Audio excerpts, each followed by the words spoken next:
ครอบครัวอากาศสบายดีท่านผู้ชมพ่อกับข้าพเจ้าขมูดอากาศคนเก่าคนเดิมเพิ่มเติมมื้อนี้เก็บมักถั่วท่านผู้ชมเก็บมักถั่วกับมักบวบมักบวบเอาเหยาะเท่านี้ เบิ่งว่าสิได้ลายหมดท่านผู้ชมสำหรับมักถั่วก็มีเท่านี้มักถั่ว3ข้างท่านผู้ชมพื้นที่ก็แคบๆหน่อยเดียวแต่ว่าผ่านมากก็เก็บมาลายเถื่อเลยแต่ว่าข้าพเจ้าบริอยู่นะท่านผู้ชมจะมือนี้มาเก็บแต่ว่าตอนเก็บสีบไดอันเก็บให้ทานผู้ชมเบิ่งเด้อเพราะว่า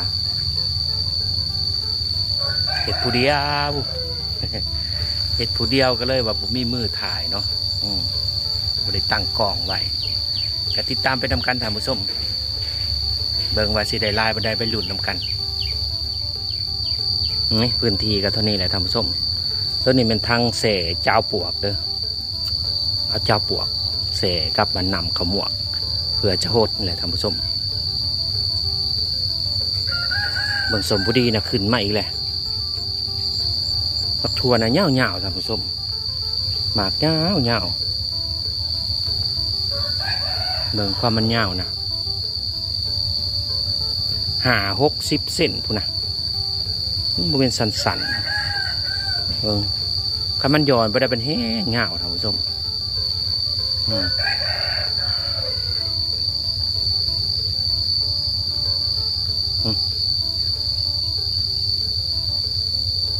ย้อนตุสุตะสะอยู่คนนี้แต่หมากถั่วท่านผู้ชมเลยบักลายๆโมเมนต์หน่อยได้นายเทลายว่า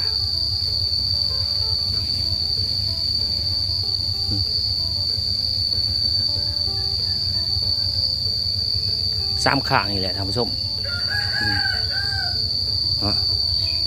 ท่านั้นก็จะมีแต่หมักบวบกับมังหนามแต่ว่าพอท่านได้เก็บท่านผู้ชมเบิ่งสมพูดีนี่ขึ้นมาอีกแล้วท่านผู้ชมสมพูดีนี่ขึ้นมาอีกแล้วนาตึ๊บอีกแล้วเบิ่งเขาตัดห่างๆแห้งยอดใหญ่ท่านผู้ชมเบิ่งนี่อันนี้เป็นพักอีตูเด้อพักอีตูก็เกิดโดนหมักแตงเนี่ยท่านผู้ชมเขื่อเดียวนี่นะเพิ่งเพิ่นขึ้นแตกอันนั้นเลยเด้เป็นดอกล่ะจักมันมาแต่ใส่แกนมันบูได้ปลูกเด้อนี่แล้วมันเกิดเอง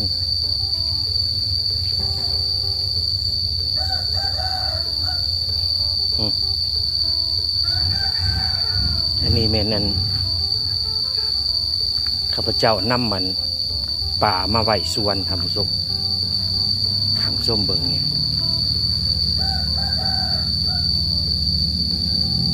ท่านผู้ชมบาเมนใบยัง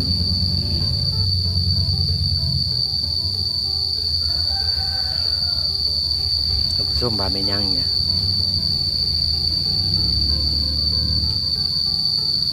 มันแซงเครือมันแซงท่านผู้ชม2ข้างนี่ข้างหนึ่งข้าพเจ้าปลูกแต่ว่าใบมันคือเป็นใบใหญ่ๆเนาะมันก็สิแมนมันแซงอยู่ว่ะ แต่ว่าคือว่าใบใหญ่ท่านผู้ชมอีตูนะมันเกิดขึ้นเนี่ยงามๆท่านผู้ชมเปิดสมบูรณ์มันแตกเนี่ยยอดบักใหญ่งามใช่งามบาบรรยากาศหอมสวนข้าพเจ้าไปลุ้นน้ำกันว่าน้องใหม่สิออกลายป่ะน้องท่านผู้ชม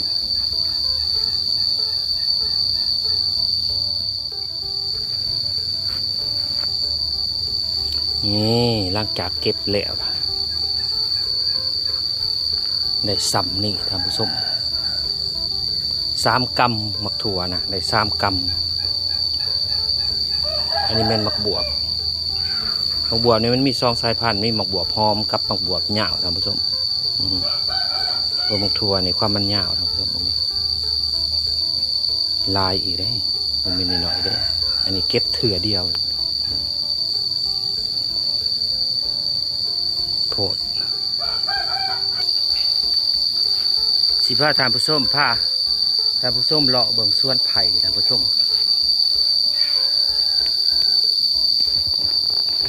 เบิ่งพักปังนี่นะ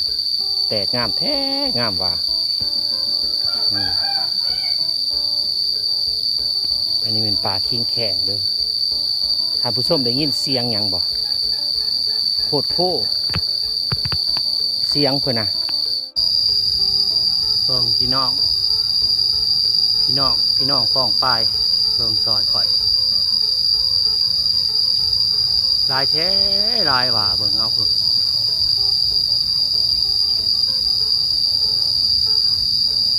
พี่ลึกเบิ่งเอาเพิ่นนะน้ำงามใหม่นะ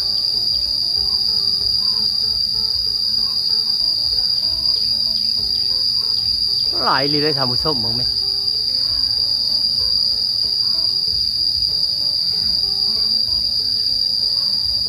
โคตรโพ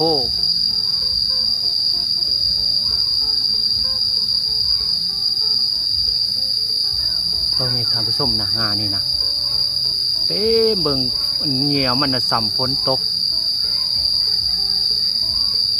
ลายแถ่ลายว่าซุ่มเข้าไปไกลๆทำผู้ส้มเห็นเหนียวมันบ่เนี่ยเหนียวมันตกใส่หน้า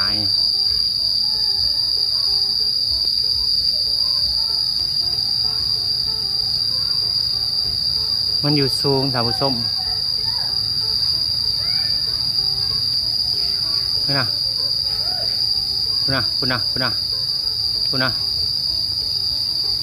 โพดเบิ่งหน่อไม้ท่านผู้ชมกิมสุ่งยังว่าออกแค่ออกว่าออกโพดออกโพหน่อบักใหญ่เมนหน่อยได้ท่านผู้ชมเบิ่งตั้งขางข้าพเจ้านี่กะเมนธรรมดาเบิ่งก้อนนี่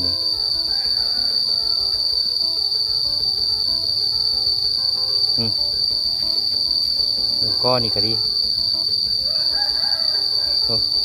มันบังอยู่ทั้งนี้นะ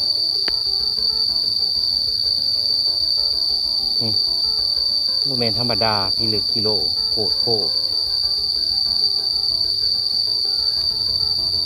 แต่ผู้ส้มเบิ่งนอนี่นะพี่ลึกใหญ่แท้ใหญ่ว่าใหญ่ยี่ลีหรอเบิ่งโพดอันนี้เป็นบงวานโดยทำผู้ส้มบงวานเผ็ดน้ำผึ้งความมันใหญ่นะเบิ่งแม่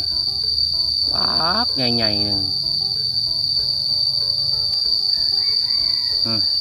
เบิ่งก้อนนี่ก็ดี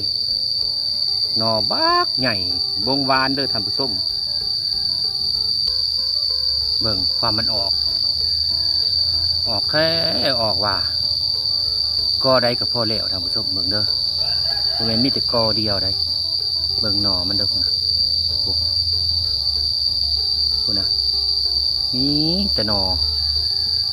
กอนี่แห้งพี่ลึกนี่นะเต็มอาญะอยู่แต่ละกอ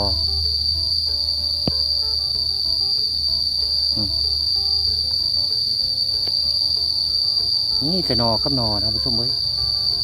เป็นจังเบาโคตรกอนั่นก็พอแล้วเบิ่งกอนี่คุณนะพี่ลึกพี่หล่ำท่านผู้ชมลายเทลายว่าเบิ่งความใหญ่มากใหญ่ท่านผู้ชมใหญ่เทใหญ่ว่าสำแคนนี่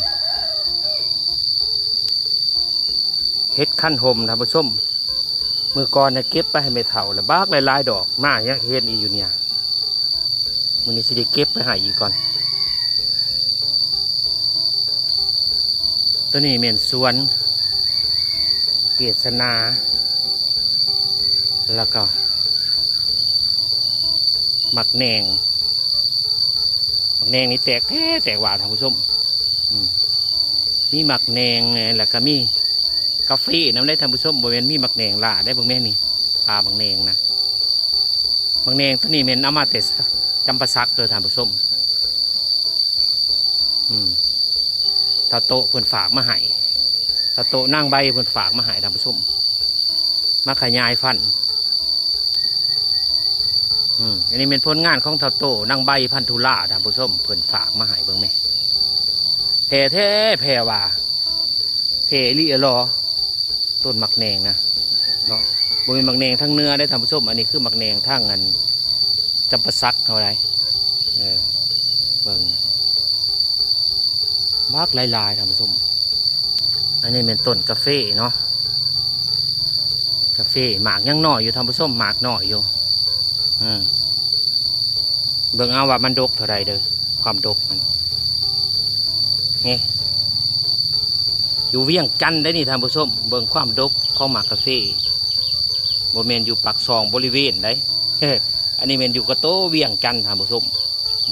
ข้าพเจ้าปลูกอยู่กองต้นเกศเนาะต้นใหญ่ๆเป็นเกศนาเด้อท่านผู้ชมเบิ่งความใหญ่ของไม้เกศนะ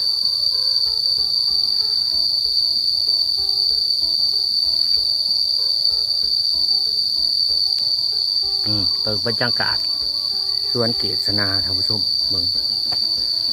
ความต้นใหญ่ว่าเป็นต้นน้อยๆได้ต้นบากใหญ่ท่านผู้ชมปลูกเศร้าปลายปีแหละนี่ต้นนี้พี่เหลือกเบิ่งท่านผู้ชมมันล่มข้าพเจ้าเลยตัดฝ่าล่มตัดท่านผู้ชมเห็นแกนมันนี่นะเบิ่งไหมท่านผู้ชมนี่นะเข่าทั้งในเข่าแท้เข่าว่าท่านผู้ชมบ่แม่นมีแต่มองเดียวได้ตัวนี้ก็เป็นคือกันท่านผู้ชมนี่แต่อยู่ทางในหมดนี่ท่านผู้ชมแนมเห็นบ่มันเป็นวันอยู่นี่นะเนาะงานี่ก็เป็นคือกันตัวนี้แห้งใหญ่ท่านผู้ชมมองนี่บูหัวมันสิเข่าไปเลิกสำได้เนาะวันนี้ไปเบิ่งโต๊ะข้าพเจ้าตัดออกท่านผู้ชมตัดออกแล้วจังเห็นนี่นะ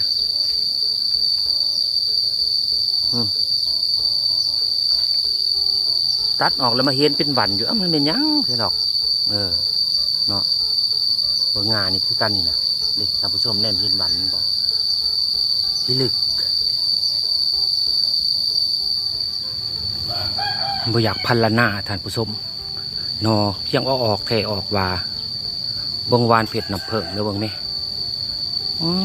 โธ่ออกพี่ลึกพี่ลำท่านผู้ชมยั่งอยู่บริเมิดได้นี่ยั่งอยู่ท่านผู้ชมโพดโพท่านผู้ชมเบิ่งความยาวของบักทัวหน่วยนี่นะยาวแท้ยาวว่าเกือบหอดเม็ดเบิ่งไหมยาวโพดยาวโพยาวเหลี่ยรอโมเมนต์มีแต่หน่วยเดียวได้แต่หลายหน่วยอยู่นะท่านผู้ชมโธ่ความมันยาวนะยาวเหลี่ยรอของพี่ขวัญมันนะเบิ่งส่วนมันพี่โพดเงื่องนะยาวก็ยาวเถะยาวว่าเบิ่งโหมื้อนี้พาท่านผู้ชมเลาะเบิ่งสวนไม้เกศแล้วก็เบิ่งการเก็บผลผลิตครับพระเจ้าบ่แม่นการเก็บดอกเก็บบ่ได้ให้ท่านผู้ชมเบิ่งโอ้ยุ่งหลายได้ท่านผู้ชมเนาะเบิ่งเงินเกศข้าพเจ้านี่นะตรงนี้ความมันเป็นวันดังท่านผู้ชมเห็นอยู่ในคลิปเนาะตัดอะไรจังคอยเห็นท่านผู้ชมมันล่ม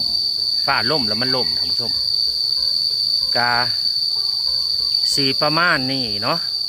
ขอบใจท่านผู้ชมที่ติดตามตั้งแต่ต้นจนจบส่วนเป็นกำลังใจแก่ข้าพเจ้าในการเห็นคลิปโดยการกดไลค์กดแชร์กดติดตามเป็นการส่งเสริมข้าพเจ้าไปในตัวกสิกรลาท่านผู้ชมไปเพียงเท่านี้พบกันคลิปหน้าบ๊ายบาย